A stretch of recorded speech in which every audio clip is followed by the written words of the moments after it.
Hi there, my name is Lisa Mason Ziegler, and I'm the author of the book, Cool Flowers, How to Grow and Enjoy Long-Blooming Hardy Annuals Using Cool Weather Techniques. And I welcome you here to our 10-week study as we dive into this book, chapter by chapter, demystifying the whole group of flowers and learning about it together. So before we get started with our study, let's just do a little bit of housekeeping. You can see down below this video there are some links that you can use. First, there's a link that you can sign up to have an email dropped in your inbox each week just as soon as the next week's study goes live. And then also, if you don't already have your copy of Cool Flowers, there's a list of the vendors that have it available. You can select your favorite vendor to purchase. I would also recommend for those of you that already have Cool Flowers to maybe refresh your memory and read the chapter the week before the study. That would just maybe help with the most benefit to get from the study. And we also have a page on our website, thegardenersworkshop.com, for the Cool Flowers virtual book study. And you can go to that page anytime. All the links are there to sign up, as well as each week's study will be added as we go through the study. So to tell you just a little bit about the study, you know, Cool Flowers really holds your hand and walks you through the whole concept of this really awkward, it's not an awkward group of flowers, it's when they're planted that it seems to be so awkward. So I just want to read to you a couple of paragraphs from the introduction because it really kind of just sets the stage about this group of flowers. Spring has never been the same since my first season full of snapdragons, bells of Ireland, sweet peas, sweet William, and many other beauties. These familiar names may be some of the most admired garden flowers, but sadly, few people are successful growing them in their own gardens today. It doesn't have to be that way. In this book, I share the most surprising discovery I made while pursuing my career as a cut flower farmer. Planting cool season hardy annuals in the fall, winter, and very early spring produces the easiest and earliest blooming garden ever. Cool Flowers is about how and when to plant such flowers, called hardy annuals, so that spring in the garden will be nothing short of sensational. And that's what we're going to do here together. We're going to walk through this book and have spring in your garden nothing short of sensational. So before we get started, I'd like to tell you just a little bit about where I garden so you kind of know where I'm coming from. I'm in Zone 7. I'm in southeastern Virginia. I am an urban cut flower farmer. Urban means that I am in the middle of the city. I'm totally surrounded by residents, and being in the city offers some real challenges, but it also offers me great opportunities.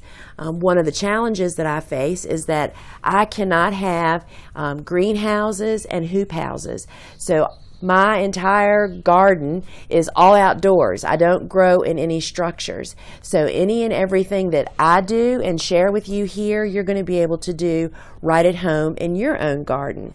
And in fact, I got my start as a flower farmer with this group of flowers. Funny enough, I had read the book, The Flower Farmer, and was ready to launch my career, but it was August, and I had to hit the books to go back to find what can I plant now that'll be spring blooms. And that's when I discovered this amazing group of flowers that has really fallen out of fashion in gardens in the last 30 or 40 years. And that's because of their awkward planting time. All of us find ourselves storming the garden centers and then our gardens in spring and summer. And that's not when this group of flowers is planted. So they just kind of fell away. And particularly for those of us that live in the lower half of the country, we actually think that we can't even grow this group of flowers because our spring and summers are so hot and so long. And in fact, we can grow them, and it's all about planting at the proper time.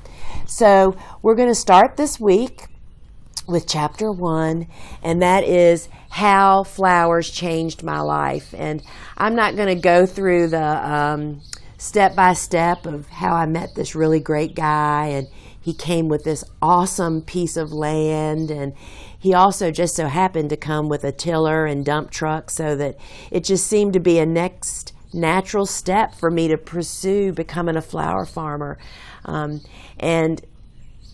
But what I want to share is how my huge success with this group of flowers as a pure novice is what empowered me to go on to do all the things that I've done then. Because you see, the cards are really stacked in favor of this group of flowers if you consider most often they're planted in the fall for a lot of us, during winter for some of us, and in very early spring for all of us. And what happens during that time more often is we often have snow and rain. It's not hot, so the ground doesn't dry out. So you virtually, after your initial watering, have like no watering chores to attend to. So this garden just kind of grows without a lot of coddling and fussing, and that's exactly what we're all looking for. So my success led me down this path to become this flower farmer, and to not just be successful with this group of flowers, but really in every area of my garden. So other little things you need to know about me is that I didn't come from a family of gardeners. I mean, we had landscape where I grew up. And so I was only beginning to dabble in gardening a couple of years before I read that book that led me down the path to become a flower farmer. I had gone through the Master Gardener course because I was trying to learn about gardening. Another problem I faced is I was a dreadful seed starter. And until I discovered soil blocking, which we will discuss seed starting in one of our chapters, but I was like this overnight success with a seed starting method of soil blocking. So I was like a hero in my own eyes. And so that was a huge boost to me back in the beginning. So in August, I started, I think it was Snapdragons and Sweet William and maybe some Rudbeckia Indian Summer. And everything was going great until I realized I was going to have to plant my firstborn out in the garden right on the verge of winter coming. And I was really terrified over that. But the book I was reading said it would work, and that's what I was to do, so I did it. So I planted the plants out in the garden.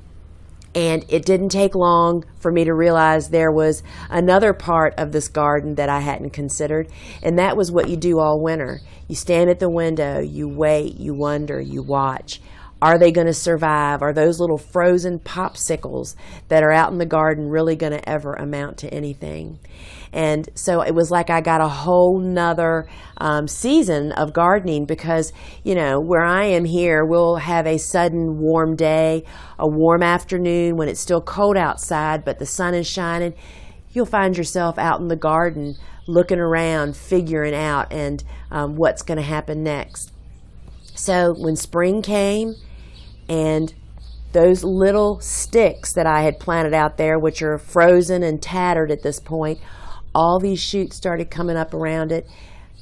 I was so thrilled and empowered that it empowered me to just move on and to blaze this path that I have traveled this last 20 years. So the cards are really stacked in the favor of this group of flowers, so they're really simple and easy to grow when you figure out when to plant them in your garden. And that is really the key to success with this group. And we're going to unravel that over the next 10 weeks. And so there's one thing that all of us that come to this table have in common. Whether you're a novice gardener, a master gardener, a budding flower farmer, or even a seasoned grower, we all are drawn to that plant a seed, nurture the plant, have the end result be so beautiful, whether it's a flower or a big red tomato. We just absolutely love that whole process. And then we want to do it again and again and again. And that's gardening. That's what we're all drawn to. So I look forward to exploring this with you and connecting the dots.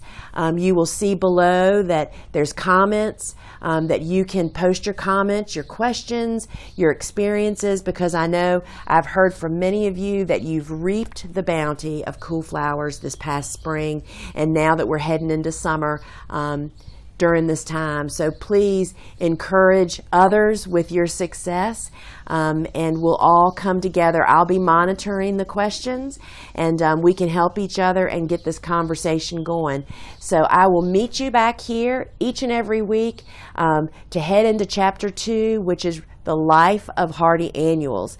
We'll be moving into more of the mechanics of how you're going to do this, how you're going to have the right timing, where you can figure out when you should plant hardy annuals in your garden, how to get started with seeds, how to get your garden soil in great condition so that you cannot help but be successful. And so I know that I look forward to seeing you back here next week.